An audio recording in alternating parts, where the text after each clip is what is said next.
বাবা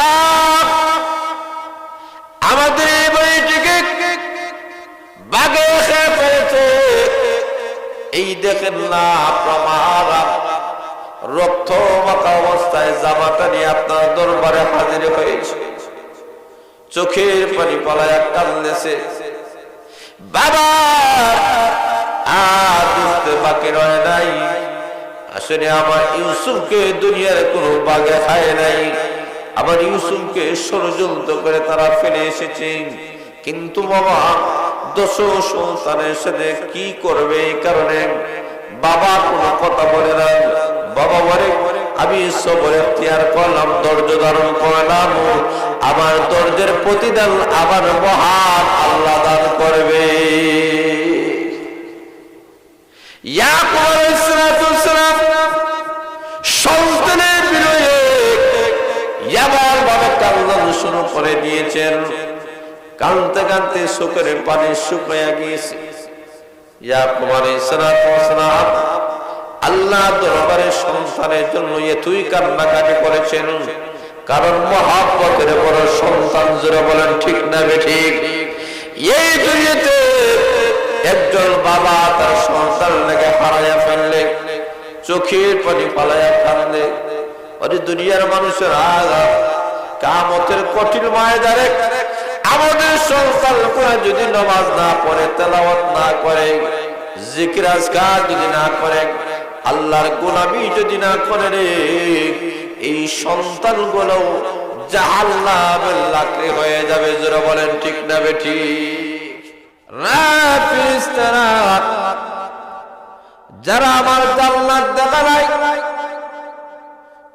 এরপরেও জান্নাতের আশায় বসে রয়েছে, জাহান্নামের শাস্তি দেখে নাই, এরপরেও জাহান্নামের বয়ে চোখের পানি ফেলাইয়া কান্দে। ফেরেশতারা তোমাদেরকে সাক্ষী রেখে আমি আল্লাহ ঘোষণা দিলাম, এমন বান্দারা মাহফিল থেকে ওঠার আগে আগে আমি আল্লাহ তাদের পিছনের গুনাহ মাফ করে দিলাম। আমি আপনাদের সামনে যে সূরা তেলাওয়াত করেছি, এই সূরার মধ্যে মহান আল্লাহ রাব্বুল আলামিন এবং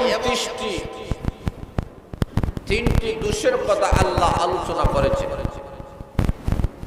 যে দোষগুলো থাকলে মানুষ হুতামা নামক জাহান্নামের লাকড়ি হবে। জোরে বলেন নাউজুবিল্লাহ।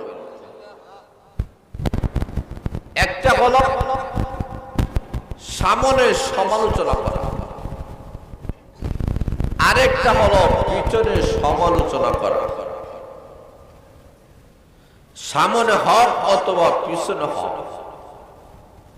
কারো দোষ তালাশ করা, এটা সওয়াব না গুনাহ? সবাই বলেন সওয়াব না গুনাহ? আল্লাহ রাব্বুল আলামিন আমার আয়াত মধ্যে আল্লাহ ঘোষণা করেছে, ও দুনিয়ার মানুষেরা, কারো সামনে কারো সমালোচনা করিও না, কারো পিছনে কারো সমালোচনা করিও না। 3 নম্বরে আল্লাহ বলেন এদের 3 নম্বর দোষ হলো এরা মালগুলা খালি জমা করে আর গণনা করে না। এক শ্রেণীর মানুষ আছে এরা সম্পদ জমায়, সম্পদ তালাশ করে, অথচ এই সম্পদটি তার জাহান্নামে যাওয়ার কারণ হলো। জোরে বলেন ঠিক না বেঠিক?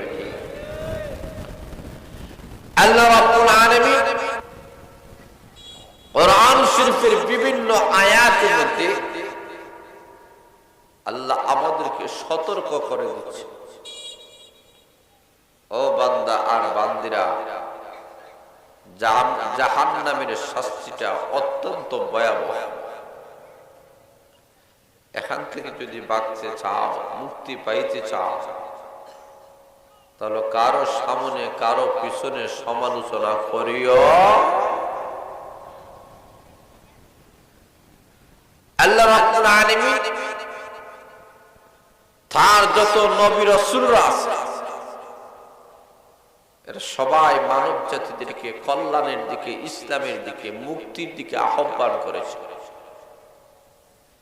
এমন কোন নবী নাই, এমন কোন রাসূল নাই যারা মানুষকে আখিরাতের দিকে আহ্বান করেন নাই।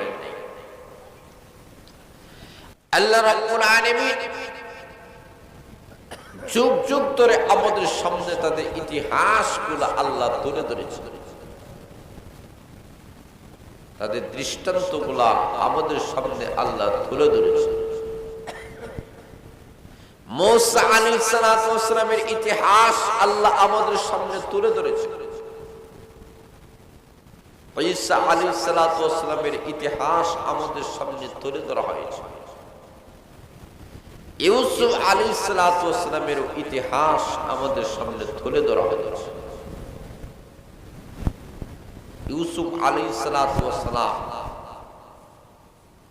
ছোট্ট সন্তান, ওদের মার করে দুইজন সন্তান, একজনের নাম ইউসুফ আর একজনের নাম হলো বিনিয়ামিন,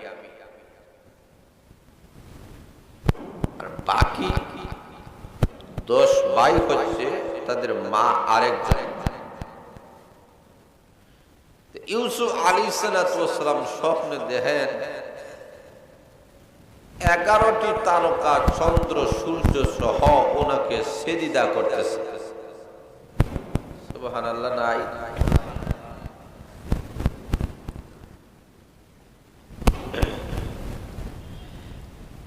এই স্বপ্ন যখন উনি দেখেছেন তখন বাবার কাছে গিয়ে উনি ব্যক্ত করেছেন, বাবা আমি এমন একটা স্বপ্ন দেখেছি যে স্বপ্ন আপনার সামনে আমি তুলে ধরতে চাই। জোরে বলে সুবহানাল্লাহ। আল্লাহ কোরআনের মাধ্যমে সুন্দর ঘটনাটা আমাদের সামনে আল্লাহ তুলে ধরেছেন। জোরে বলেন আল্লাহু আকবার। আরো জোরে বলেন আল্লাহু আকবার। আল্লাহ রাব্বুল আলামিন আলিফ লাম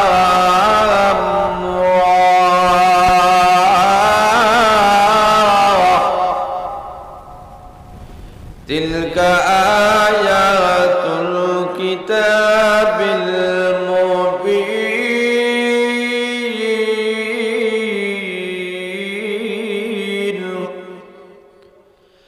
আল্লাহ রাব্বুল আলামিন আলিফ লাম রা দ্বারা আল্লাহ শুরু করছে। এটা এমন শব্দ যে শব্দের অর্থ, ব্যাখ্যা, বিশ্লেষণ দুনিয়ার কেউ জানে না, জানেন একমাত্র কে? জোরে বলেন কে? আল্লাহ বলেন এমন একটা কিতাব তোমাদের সামনে দিলাম যেটা স্পষ্ট। কোরআন এমন একটি কোরআন যে কোনো মানুষই ইচ্ছা করলে পড়তে পারে। জোরে বলে সুবহানাল্লাহ। কোরআনটাকে আল্লাহ এত সহজ করে দিয়েছে। ইংরেজি ভাষা শিখতে হলেও বহুত কষ্ট আছে, কিন্তু কোরআনের ভাষা শেখাটা অত্যধিক সহজ। যারা আরবি জানেন না, আরবি ভাষাভাষী নাই, আরবি দেশে জন্মগ্রহণ করেন নাই, এই লোকটাও সূরা ফাতিহা জানে কিনা কথা বলেন? কমপক্ষে আমরা যারা এখানে বসে আছি কমপক্ষে 10টা সূরা আমাদের মুখস্থ আছে। সূরাতুল ফাতিহা থেকে শুরু করে আলাম তারা পর্যন্ত আছে কি নাই? এই যে 10টা সূরা আমরা জানলাম, পড়তেছি, আমাদের জন্ম তো আরব দেশে হয় নাই, আমরা তো আরবি ভাষাভাষী না, কিন্তু এরপরও আমাদের মুখস্থ আছে কি নাই? জোরে বলেন আছে কি নাই? দুরূদ শরীফ নামাজে যেগুলো পড়ে এগুলো আরবি, মুখস্থ আছে কি নাই? জোরে বলেন আছে কি নাই? দোয়া কুনুত আরবি, মুখস্থ আছে কি নাই? আমরা পড়ি দোয়া, আল্লাহুম্মা ইন্নী যালামতু নাফসি যুলমান কাসীরা ওয়া লা ইয়াগফিরুয যুনুবা ইল্লা আনতা لي مغفرة من عندك وارحمني إنك أنت الغفور الرحيم زربنا الله أكبر এই দোয়া করিনি আমরা মুখস্থ আছে না আল্লাহুম্মা ইন্নী যালামতু নাফসি আয় আল্লাহ আমার নফসের উপরে আমার অন্তরে আমি গুনাহ করে ফেলেছি জুলুম করে ফেলেছি জুলমান কাসীরা বড় বড় জুলুম করেছি বেশি অত্যাচার করেছি নামাজ না পড়ে তেলাওয়াত না করে তোমার হুকুম না মেনে আমার নফসের উপরে আমি কি করছি জুলুম জোরে বলে জুলুম ওয়ালা ইয়াগফিরুয যুনুবা ইল্লা আনতা গোনাহ করে আমার জীবন আমি ধ্বংস করে দিয়েছি আমার অন্তরটা জাহান্নামের লাকড়ি হয়ে যাবে আল্লাহ ওয়ালা ইয়াগফিরুয যুনুবা পৃথিবীর কোন মানুষের কোন ক্ষমতা নাই মানুষের গুনাহ মাফ করার প্রভু তুমি আমার জীবনের গুনাহ মাফ করে দাও যেহেতু তুমি তারা আমার গুনাহ মাফ করার কেউ নাই ফাগফির লি মাগফিরাতাম মিন ইনদিকা ওয়ারহামনি إنك أنت الغفور الرحيم أي الله تمام ولا তোমার নাম গফুর তোমার নাম রহিম তুমি মাফ করনে ওয়ালা তুমি রহম করনে ওয়ালা আল্লাহ তোমার কাছে চাই এইভাবে বান্দা নামাজের মধ্যে জীবনের গোড়াগুলো সামনে নিয়ে যখন তওবা করেন কান্নাকাটি করে আল্লাহ ডাক দিয়ে বলেন বান্দা বান্দিরা আমি আল্লাহর কাছে চেয়েছো আমি আল্লাহ তোমার জিন্দেগির গুনাহ মাফ করে দিলাম মাফ করার মালিক কে জোরে বলেন না কে এগুলা জানি আমরা পড়ি আমরা দুরূদ শরীফ পড়ি আল্লাহুম্মা সাল্লি আলা মুহাম্মাদ وعلى آل محمد كما صليت على إبراهيم وعلى آل إبراهيم إنك حميد مجيد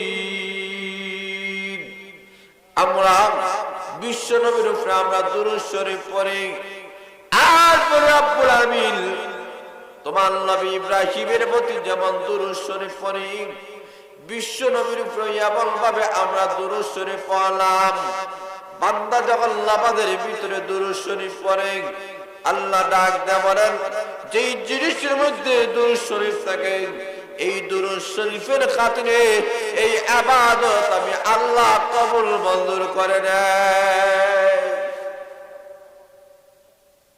নামাজের ভিতরে আমরা তেলাওয়াত করি দুরূদ শরীফ পড়ি কোরআন শরীফ তেলাওয়াত করি আল্লাহ সহজ করে দিয়েছে কোরআন শরীফ কঠিন না সহজ আর হুজুরা বলেন এরপরে আল্লাহ বলেন ইল্লা আনজালনাহু কুরআনাল আরাবিয়্যা লাআল্লাকুম তা'কিলুন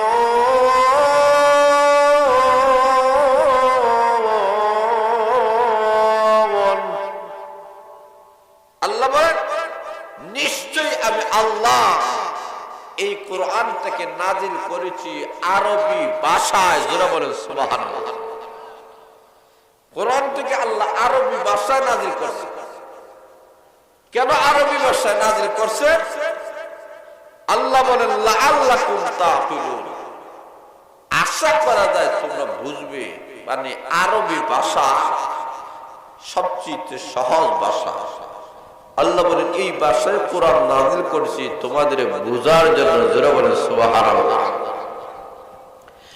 এরপরে আল্লাহ রাব্বুল বলতেছে যে এমন একটি ঘটনা তোমাদের সামনে তুলে ধরছি, যে ঘটনাটা সবচেয়ে উত্তম একটা ঘটনা। যারা বলেন সুবহানাল্লাহ।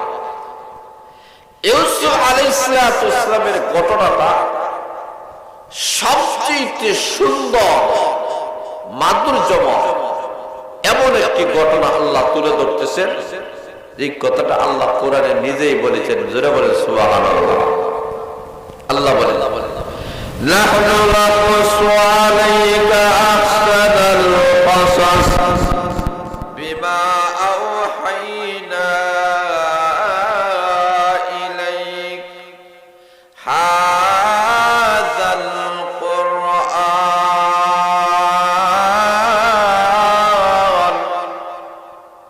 ওয়া ইন কুনতা মিন ক্বাবলিহি লামিনাল গাফিলিন।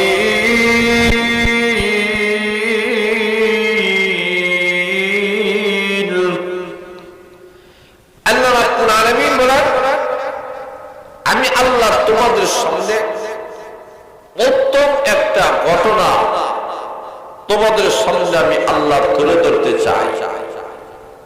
কোরআন নাযিল করে তোমাদের সামনে এই ঘটনাটা তুলে ধরলাম।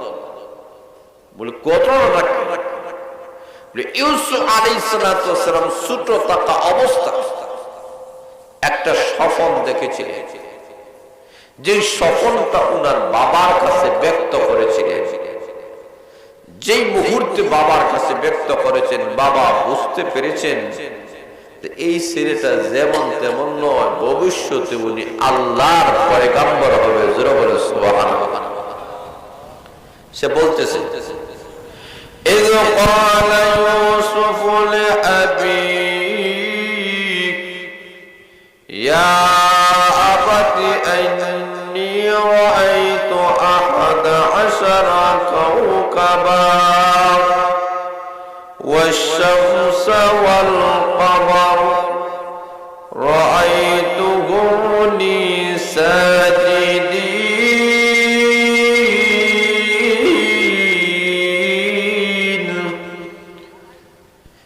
ইউসুফ আলাইহিস সালাম ওনার বাবা ইয়াকুব আলাইহিস সালাম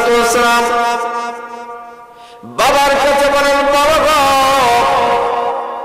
আজকে রাত্রে আমি এমন একটা স্বপ্ন দেখেছি গো বাবা। আমি তাকায় দেখি আকাশের 11টি তারকা, চন্দ্র এবং সূর্য সহ আমি ইউসুফকে সিজদা করতেছে। যারা বলেন সুবহানাল্লাহ। ছোট্ট বাচ্চা স্বপ্ন দেখছে, এই কারণে স্বপ্ন স্বাভাবিক বিষয় নয়, স্বপ্ন অত্যধিক গুরুত্বপূর্ণ বিষয়। আমরা তো যেমন তেমন জিনিসটাই স্বপ্ন দেখি। যারা বলে ঠিক না ঠিক। আর নবীদের স্বপ্ন গুরুত্বপূর্ণ স্বপ্ন। উনি বলেন, বাবা আমি স্বপ্নে দেখছি। কি দেখছো? 11টি তারকা, চন্দ্র সূর্য সহ আমাকে সিজদা করতেছে। আর আসতে বলেন সুবহানাল্লাহ। আমরা যদি এমন স্বপ্ন দেখি, যার কাছে কইতাম বলতাম টিটকারি করতো, মস্কারি করতো। যারা বলেন ঠিক না ঠিক। ইয়াকুব আলাইহিস সালাম শোনার পড়লে বুঝতে পারছেন আমার ছেলের স্বপ্নটা স্বাভাবিক কোন স্বপ্ন। ডাক দেখো, খবরদার, তোমাদের যে বাকি দোষ পাইয়াছে তাদেরকে শুনাইবা না, কারণ তারা তোমার ক্ষতি করে দিবে। খবরদার শোনাবে না। উনি বুঝতে পেরেছেন অদূর ভবিষ্যতে আমার এই সন্তান আল্লাহর পয়গম্বর হবে। সুবহানাল্লাহ নাই? আরো জোরে বলেন সুবহানাল্লাহ। বাবা বললেন, قال يا بني لا تقصص رؤياك على إخوتك فيكيدوا لك كيدا إلا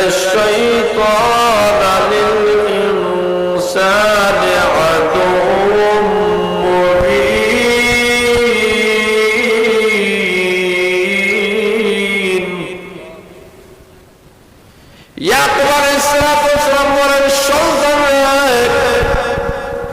এই স্বপনটা তোমাদের ভাইদের কাছে তোমরা বলিও না। ভাইদের কাছে বললে তারা তোমার বিরুদ্ধে লেগে যাবে এবং তোমার ক্ষতি করে ফেলবে। তুমি আমার মহব্বতের সন্তান। ইউসুফ আলাইহিস সালাম অত্যধিক সুন্দর ছিলেন। তামাম পৃথিবীকে মহান আল্লাহ যেই সৌন্দর্যটা আল্লাহ দান করেছেন, অর্ধেক সৌন্দর্য মহান আল্লাহ ইউসুফ নবীকে আল্লাহ দান করেছেন,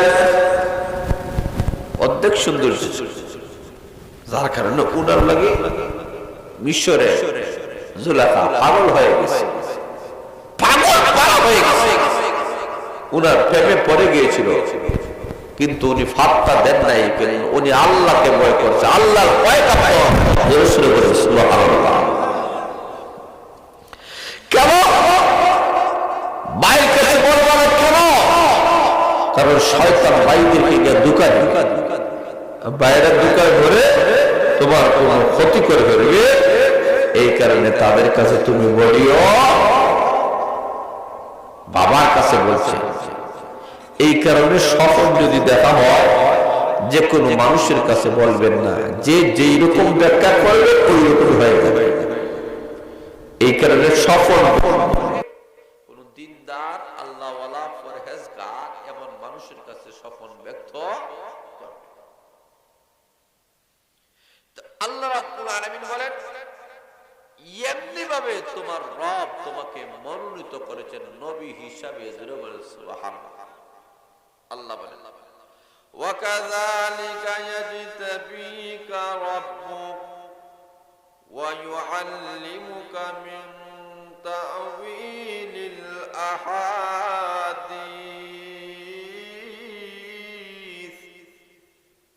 ওয়া ইউতিম্মু নি'মাতাহু আলাইকা ওয়া আলা আলি ইয়াকুব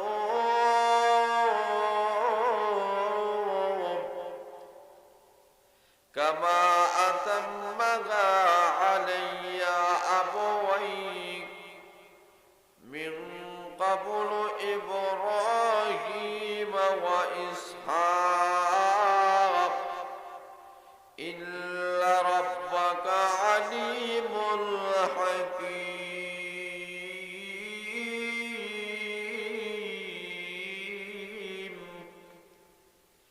আল্লাহ রাব্বুল আলামিন বলতেছেন, এমনি ভাবে তোমার রব তোমাকে মনোনীত করছে আর তোমাকে শিক্ষা দিয়েছেন স্বপ্নের তাবির, স্বপ্নের ব্যাখ্যা। যারা বলেন সুবহানাল্লাহ।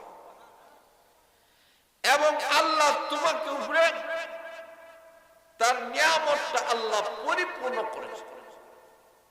যেমনি ভাবে ইয়াকুব আলাইহিস সালামের উপরে তার নিয়ামত আল্লাহ পরিপূর্ণ করেছে, যেমন ইয়াকুব আলাইহিস সালামের পূর্বপুরুষ ইব্রাহিম আলাইহিস সালামের উপরে, যেমন ইসহাক আলাইহিস সালামের উপরে, ঠিক তেমনি ভাবে তোমার উপরেও আল্লাহ নিয়ামত পরিপূর্ণ করেছেন। যারা বলেন সুবহানাল্লাহ। কারণ নবী হওয়া, রাসূল হওয়া কোন মানুষ আস্তে জিন্দেগি চেষ্টা করলেও হতে পারবে? কথা বলেন, হতে পারবে? সারা জীবন একজন মানুষ যদি আল্লাহর গোলামি করে, ইবাদত বন্দি করে, সে ওলি হতে পারে। যে কোনো মানুষ ওলি হতে পারে। এখানে আপনারা যারা বসে আছেন, আপনারা দুই ইবাদত করে আল্লাহর ওলি হতে পারবে। কিন্তু আস্তা জিন্দেগি কোন ওলি যদি আল্লাহর গোলামি করে, একজন সাহাবী হতে পারবে না। সাহাবী আস্তা জিন্দেগি যদি আল্লাহর গোলামি করে, নবী হতে পারবে না। যারা বলে ঠিক না ঠিক? তাহলে নবী হওয়াটা এটা নিজস্ব কোনো খামাই নাই, চেষ্টা করলে পাবে না। নবী হওয়াটা এটা আল্লাহ যাকে সিলেকশন করে। যারা বলে সুবহানাল্লাহ। নবী এটা ইলেকশনের মাধ্যমে না, এটা সিলেকশনের মাধ্যমে। চেয়ারম্যান, মেম্বার, এমপি, মন্ত্রী তৈরি হয় ইলেকশনের মাধ্যমে। কথা বলে ঠিক না? ভোটের মাধ্যমে। আল্লাহ নবী রাসূলগণ বুটের মাধ্যমে করেন না। যদি বুটের মাধ্যমে করতেন যে কোনো বন্ডরে নবী বানায় দিত। জোরে বলেন ঠিক না ঠিক?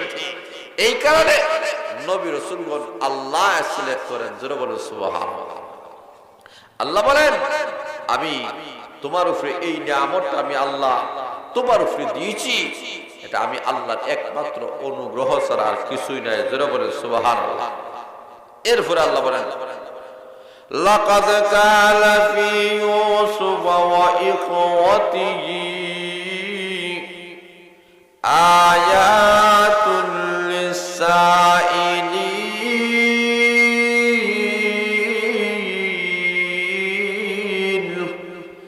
আল্লাহ রাব্বুল আলামিন বলেন অবশ্যই ইউসুফ আলাইহিস সালাতু ওয়াস সালামের ঘটনার মধ্যে প্রশ্নকারীদের জন্য অনেক শিক্ষণীয় বিষয় আছে। এটা প্রশ্ন করেছিল যে ইউসুফ আলাইহিস সালাতু ওয়াস সালাম সিরিয়ার বাসিন্দা ছিলেন, এখান থেকে উনি মিশরে কিভাবে আসলেন, এই ঐতিহাসিক ঘটনা সম্পর্কে তারা প্রশ্ন করেছিল। আল্লাহ বলেন এই প্রশ্নের জবাব দিয়ে আল্লাহ সূরা ইউসুফ নাযিল করেছেন। জোরে বলেন সুবহানাল্লাহ। এরপরে ইউসুফ আলাইহিস সালাতু ওয়াস সালামের ভাইরা যাদের সম্পর্কে আল্লাহ কোরআনে বলেছেন ইয ক্বালু লা ইউসুফ ওয়া আখুহু আহাব্বু ইলাইয়া আবিনা মিল্লাহ ওয়া নাহনু উসবাতুন ইন্না আবানা লাফি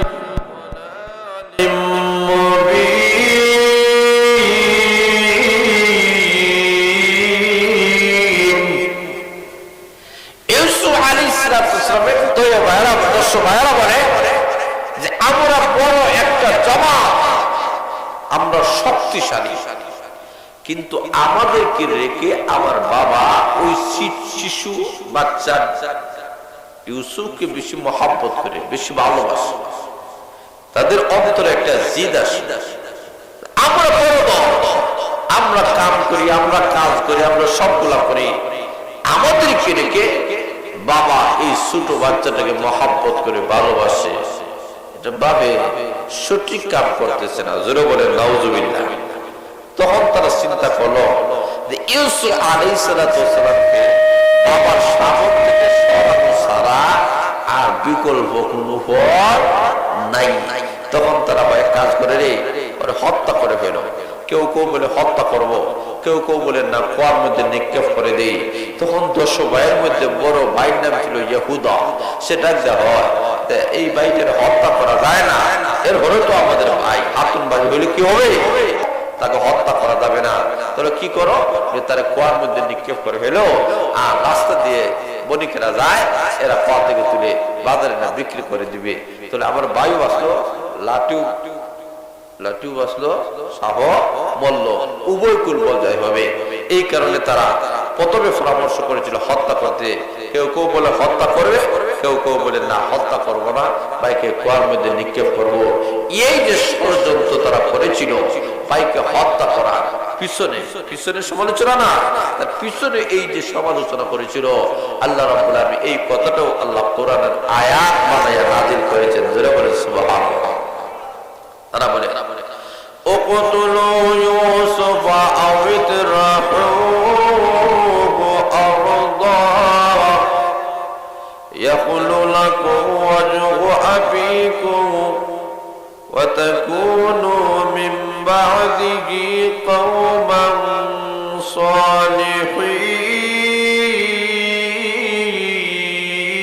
সালিহিন। তাদের মধ্যে কেউ কেউ বলল ইউসুফকে হত্যা করে হলো, কেউ কেউ বলে না হত্যা করা হবে না। তাহলে কি করা যায়? কেউ কেউ বলে ক্বালা কাইলুম মিনহুম লা তাকতুলু ইউসুফা ওয়া আলকুহু ফি গায়াবাতিল জুব্বি ইয়ালতাকিতু বা'দু সাইয়ারাতি ইন কুনতুম ফাইলিন। তাদের মধ্যে থেকে কেউ কেউ বলতেছে তাকে হত্যা করিও না, কুয়ার মধ্যে নিক্ষেপ করে ফেলো, প্রতিকেরা যখন যাবে তখন কুয়া থেকে তাকে তুলে ফেলবে। এই কথা তারা বলল। এইভাবে তারা পরামর্শ করলো যে কেউ বলে ভালাবে, কেউ বলে ভালাবে না। এই অবস্থা তখন তারা চিন্তা করলো, না এটা তো আমাদের ঠিক হবে না, তাদেরকে হত্যা করে ফেলা, এরপরে তো আমাদের ভাই। তারা বললো, ক্বালু ইয়া আবানা মা লাকা লা তাহমান্না আলা ইউসুফা ওয়া ইন্না লাহু লানাসিহুন। ও বাবা, আপনার কি হলো? এই ভাইটাকে আমাদের সঙ্গে আপনি দিয়ে দেন, এই ভাইটা নিয়ে আমরা খেলাধুলা করবো, আপনি কি আমাদেরকে বিশ্বাস করেন না? আমরা তার হেফাজত করব। এই কথাগুলো বলে তাকে লইয়া গেল মাঠের মধ্যে। তাদের উদ্দেশ্য হলো বাবার কাছ থেকে কোন রকম নিয়া মাঠের মধ্যে নিয়া আর বাবাকে বলবে বাগে হাইরিছে, এই কথা হইয়া কুয়ার মধ্যে নিক্ষেপ করে আসবে। জোরে বলেন নাউজুবিল্লাহ। আরসিলহু মা'ানা গাদান ইয়ারতা ওয়া ইয়ালআব ওয়া ইন্না লাহু লাহাফিজুন। আমাদের সাথে দিয়ে দেন, খেলাধুলা করবে আর আমরা তার হেফাজতকারী। আপনি এই বেলায় কোনো টেনশন করবেন না, চিন্তা করবেন না। তারা যখন এই কথা বলল, বাবা না, তোদের সাথে দেওয়া যায় না, তোদেরকে বিশ্বাস করা যায় না, আমার মনে হয় বাগে খেয়ে ফেলবে। বাবা বলতেছে, তাদেরকে বিশ্বাস করতেছে না, কিন্তু বারবার যখন ফিরাফিরি করে, বাবা সিবাত হইলা, আচ্ছা যাও, ঠিক আছে, লইয়া যাও। তারা মাঠে লইয়া গেছে, গিয়া ওনাকে কুয়ার মধ্যে নিক্ষেপ করে ফেলেছে। নিক্ষেপ করার পরে তারা আসতে চায়, দেখে কেউ আসে কি না। কিছু বণিকেরা আসলো, কুয়া থেকে পানি তুললো, এমনি বালতি যখন নিচে ফেলে দিছে, তুলছে, দেখা যায় ছোট্ট একটা টকবকে সুন্দর একটা বাচ্চা দেখা যায়। তারা এই বাচ্চারা যখন দেখছে, 10 সময় দৌড়িয়ে গা হয়, এটা আমাদের গোলাম, ভাগ্যে এই জায়গায় এসে পড়ছে, তোমাদের কাছে বিক্রি করবো, নিবানি? বলে হ্যাঁ। বিক্রি করে ফেললো। বিক্রি করে তারা বাড়িতে আসবে, বাবার কাছে কি বলবে? তার জামাটা কিছু রক্ত মাহাইয়া বাবার কাছে আনিয়া চোখের ফানি ফালাইয়া কান দেয়ার বলতেছে, বাবা আমাদের এই বাড়িটিকে বাগে খেয়ে ফেলেছে, এই দেখেন না প্রমাণ, রক্ত মাখা অবস্থায় জামাটা নিয়ে আপনার দরবারে হাজির হয়েছে। চোখের পানি পালায়া কাঁদতেছে। বাবা আর বুঝতে বাকি রয় নাই, আসলে আমার ইউসুফকে দুনিয়ার কোনো বাগে খায় নাই, আমার ইউসুফকে ষড়যন্ত্র করে তারা ফেলে এসেছে। কিন্তু বাবা 10 সন্তানের সাথে কি করবে? এই কারণে বাবা কোনো কথা বলে না। বাবা বলে, আমি সবর এখতিয়ার করলাম, ধৈর্য ধারণ করলাম, আমার ধৈর্যের প্রতিদান আমার মহান আল্লাহ দান করবে। ইয়াকুব আলাইহিস সালাম সন্তানের বিরুদ্ধে এমন ভাবে কান্না শুরু করে দিয়েছেন, কাঁদতে কাঁদতে চোখের পানি শুকিয়ে গিয়েছে।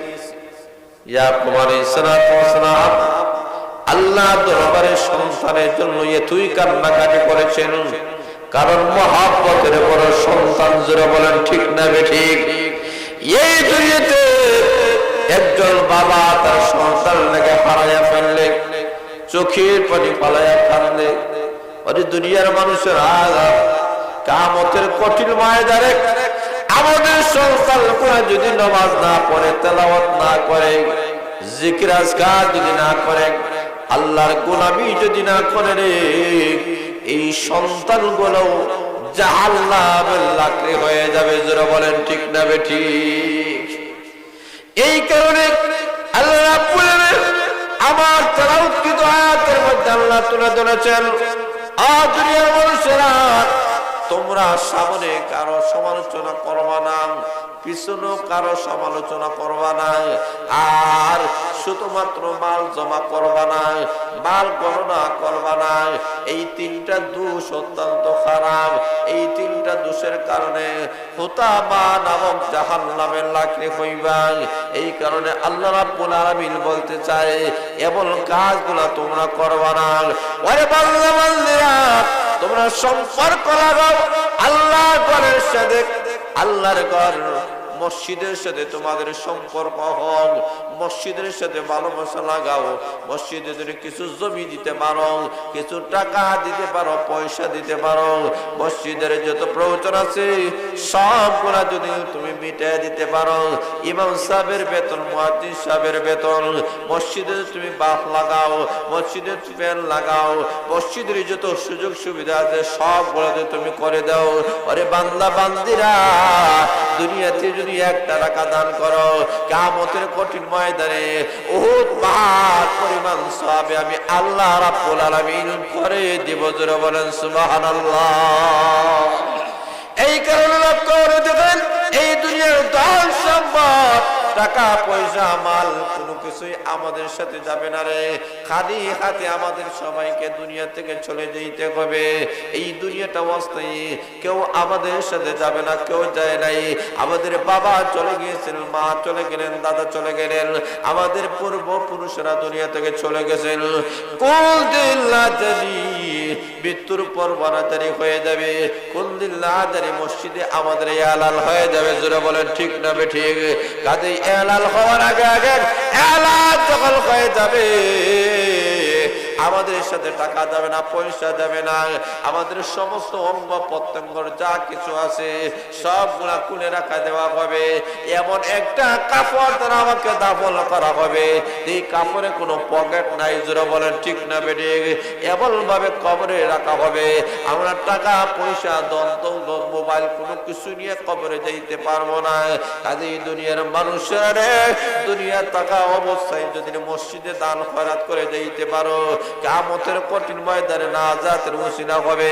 কবরে যখন রাখা হবে, ফেরেশতারা আসিয়া যখন শাস্তি দিতে যাওয়ার জন্য অগ্রসর হবেন, এমনি আপনার সদকা ডাক দেয়া বলবে, ফেরেশতা ডাক দেয়া বলবে, ওরে ফেরেশতারা তাদেরকে শাস্তি দিও না, এই বান্দারা মৃত্যুর আগে এই ঘর আল্লাহর ঘরে দান খয়রাত করে চলে গিয়েছিল। যারা বলেন সুবহানাল্লাহ।